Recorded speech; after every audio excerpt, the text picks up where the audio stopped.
Hello students, सादर प्रणाम। 10th class का चैप्टर 2 बायोडाइवर्सिटी स्टार्ट कर रहे हैं ज्योग्राफी से। तो फर्स्ट क्वेश्चन आएगा, what is biodiversity and its importance. ये है क्या बायोडाइवर्सिटी और इसकी क्या इम्पोर्टेंस है, समझिए। इतने सारे तरह की हमारे पास वाइल्ड लाइफ है, इतनी सारी हमारे पास कल्टीवेटेड स्पीशीज हैं, उनके अलग अलग फॉर्म्स और फंक्शंस हैं, लेकिन फिर भी वो इंटरकनेक्टेड और इंटीग्रेटेड है।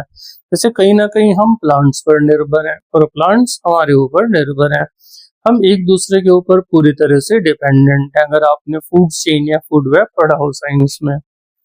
अब इसकी इम्पोर्टेंस क्या है, याद कीजिएगा। हम इस अर्थ को शेयर कर रहे हैं, जिसमें बहुत छोटे छोटे बैक्टीरियाज भी हैं, बहुत बड़ी बड़ी ब्लू व्हेल्स भी हैं, and we are totally dependent on this system. कि अगर इंसान और भगवान में कभी क्या होती है, लड़ाई होती है, तो कोई भी शायद ऐसी चीज नहीं है जो इंसान कहे कि उसने खुद बनाई है। हमने हर चीज भगवान की दी हुई चीजों से ही तो बनाई है।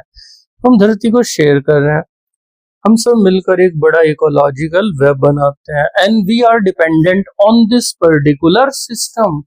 एक जाल के बीच में हम भी हैं, फूड चेन का या फूड वेब का एक हिस्सा हम भी हैं। तो हम सब ने एक बड़ा वेब बनाया और इस पूरे सिस्टम पर हम डिपेंडेंट है। इवन आप देखिए, वाटर है, सॉइल है, हमारे पास एयर है। For these three essential things we are totally dependent on the others, means on biodiversity. Forest हमारे प्राइमरी प्रोड्यूसर्स हैं, इकोलॉजिकल बैलेंस मेंटेन करते हैं, और मुझे नहीं लगता कि बिना फॉरेस्ट के हम सरवाइव कर पाएंगे। और हमें क्यों बचाना है अपनी बायोडाइवर्सिटी को, to preserve the genetic diversity. क्योंकि बेटा कोई भी चीज कब तक सरवाइव करती है, जब तक डीएनए या उसके जीन सरवाइव कर रहे हो। उन्हें बचाने के लिए भी हमें किसको बचाना पड़ेगा, जेनेटिक डाइवर्सिटी को। आज भी जैसे रेजिंग द मैमथ स्टार्ट हुआ, अगर हम उसके जीन्स और डीएनए को ढूंढ पाए, हम उसको रिवाइव कर सकते हैं। अब क्या क्या किया गया कंजर्वेशन के लिए, बिल्कुल सिंपल सिंपल पिक्चर्स की फॉर्म में हमने आपके लिए प्रेजेंट किया है। सबसे पहले वाइल्ड लाइफ प्रोटेक्शन एक्ट आया था 1972 में। देखिए पूरी पिक्चर में कि किस तरह से वाइल्ड लाइफ की रक्षा कर रहे हैं। सेकंड स्टेप हमारे पास क्या आएगा, एक रेड डेटा लिस्ट बनाई गई। लिस्ट में लिख लिया गया है भाई ये स्पीशीज एंडेंजर्ड है। ये सब कुछ वाइल्ड लाइफ प्रोटेक्शन एक्ट में लिख रहे हैं कि कौन कौन सी स्पीशीज एंडेंजर्ड है। थर्ड नंबर पर उन्होंने हंटिंग और पोचिंग पर बैन लगा दिया। भाई ये नहीं कि तुम जंगल में जाके, जैसे देखिए लोग ये हंटिंग करने के लिए जा रहे हैं, पोचिंग करने जा रहे हैं। बेसिक डिफरेंस क्या है, हंटिंग शिकार करना होता है, पोचिंग में आप स्मगलिंग भी स्टार्ट कर देते हैं। तो इन दोनों चीजों पर स्ट्रिक्ट बैन लगाया है गवर्नमेंट ने। फिर सरकार ने लीगल प्रोटेक्शन दी उनके हैबिटेट्स को। ये कैसे दी होगी, जैसे वाइल्ड लाइफ सेंचुरीज बना दी, बायोस्फीयर रिजर्व्स बना दिए गए हैं। सरकार ने कोशिश की। फिर सरकार ने अलग अलग प्रोजेक्ट स्टार्ट किए। इसमें जो स्पार्कलिंग है वो प्रोजेक्ट टाइगर है, जो स्टार्ट हुआ था 1973 में। इसे किसने स्टार्ट कराया था, नेशनल टाइगर कंजर्वेशन अथॉरिटी में। अगर आप बेसिकली सोचेंगे तो टाइगर की जनसंख्या कम क्यों हुई, एक तो उनको व्यापार किया गया, उनकी रिलेटेड चीजों का हंटिंग की गई, उसके खाने की कमी हो गई, और ट्रेडिशनल बहुत सारी ऐसी मेडिसिन है जिसमें टाइगर जो है हमारे, इसके बोन्स को यूज किया जाता है। टाइगर देखा जाए तो बहुत ही ज्यादा महंगा एनिमल है। हर एक पार्ट टाइगर का क्या होता है, मार्केट में सेल हो जाता है। तो एक रीजन ये रही। सेंट्रल और स्टेट गवर्नमेंट ने क्या बना दिया, नेशनल पार्क्स बनाए, वाइल्ड लाइफ सेंचुरीज बनाई। कोशिश क्या की गई कि जानवरों को उनकी नेचुरल सराउंडिंग में रखकर ही बचा लिया जाए, ये नहीं कि जू में उन्हें ट्रैप करके रखा जाए। तो पूरी तरह से सरकार की कोशिश रही। और एक चीज बहुत अच्छी हुई, जो रेड डेटा लिस्ट बनी उसमें बार बार मॉडिफिकेशंस किए गए थे। जैसे इस लिस्ट में इंसेक्ट्स को कब रखा गया, 1980 और 1986 के मॉडिफिकेशन में। जैसे बटरफ्लाई मौत आई, बाद में इस लिस्ट को मॉडिफाई किया गया था 1991 में। और प्लांट्स की भी 6 स्पीशीज को, ये प्लांट्स हैं इनकी भी 6 स्पीशीज को इसमें ऐड कर दिया गया। तो आप अगर एक बार नोटिस करेंगे बेटे, सरकार तो कदम उठा ही रही है इनको बचाने के लिए। अब हमारे कई कई तरह के जंगल होते हैं। सबसे पहले हम रिजर्व फॉरेस्ट के बारे में पढ़ेंगे। ये सबसे कीमती जंगल होते हैं, इनका कंजर्वेशन बहुत ज्यादा नेसेसरी है। यहाँ पर कोई भी एनरोचमेंट टॉलरेट नहीं किया जाता है। एनरोचमेंट का मतलब क्या हुआ, जैसे गैर कानूनी रूप से जमीन पर कब्जा कर लेना, जैसे कोई दुकानदार है उसने दुकान के आगे की जमीन कब्जे में ले ली, ये मोर देन हाफ है हमारी कंट्री में जिन्हें बचाया जा रहा है। ये जम्मू एंड कश्मीर, आंध्र प्रदेश, उत्तराखंड और तमिलनाडु में मिलते हैं। तो ये हमारा क्लासिफिकेशन ऑफ फॉरेस्ट स्टार्ट हुआ है। इससे अगले हमारे प्रोटेक्टेड फॉरेस्ट है, इनको भी कंजर्वेशन की जरूरत है। ये 1/3 है, इसे भी कौन कंट्रोल करती है? गवर्नमेंट। इसमें भी एनरोचमेंट बंद होते हैं। ये बिहार, पंजाब, हरियाणा में मिलते हैं। देखिए कितने सुंदर लग रहे हैं हमारे जंगल ये। तीसरे हमारे कौन से होते हैं? अनक्लास्ड फॉरेस्ट होते हैं। ये जनरली वेस्टलैंड को कंसीडर किया जाता है जिसपे आप एग्रीकल्चर नहीं कर सकते।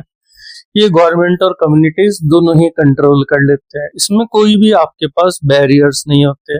ये इंडिया के दोनों किनारों पर है, नॉर्थ ईस्ट और गुजरात में। तो ये दोनों किनारों पर इन्होंने कवर किया।